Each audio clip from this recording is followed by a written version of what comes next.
is another one of those mistakes we've made in the past, or I've made in the past, and hopefully by telling people that might mean they don't make the same mistake again. That's kind of the point of our page. So this one is to do with quoting, and we get an awful lot of jobs and people come to us requesting obviously small jobs, light changes, things like that. We've got a handful of sockets and stuff to change.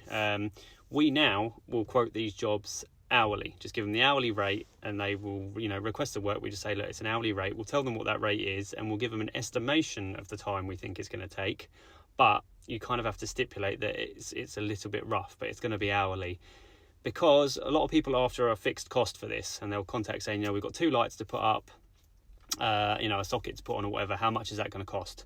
And a lot of people jump, like especially when I started, you're like, okay, it's going to be this much money.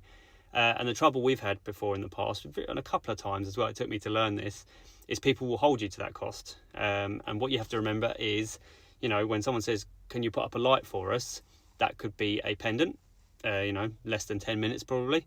Or it could be a massive great chandelier with glass all over it. And, that could be 2 hours. And before we have actually spent like 2.5 hours putting up lights and things like that.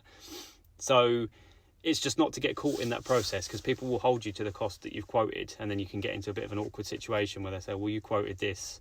So it helps to specify what the light is, because that can make a massive difference. Or, to be honest, the type of plate finish on a socket. It could be a white plastic one.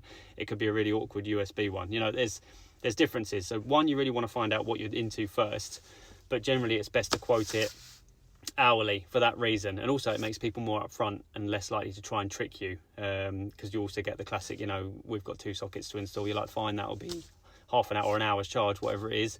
And then when you get there, you've got the whilst you're here, this, that and the other. If they know it's hourly, they're more likely to be upfront with what they want you to do, and they're less likely to add things on as well. So if it's for your own benefit in terms of time management and stuff as well. But it's just something to bear in mind, because again, the early days I made this mistake quite a bit until I sort of cottoned on and just thought, I need to set the bar, say, look, it's going to be hourly. And then since then it's caused us a lot less problems, and you're a lot more upfront with the customers, and vice versa as well. But it just caused a lot less hassle, and I think that's best for everyone.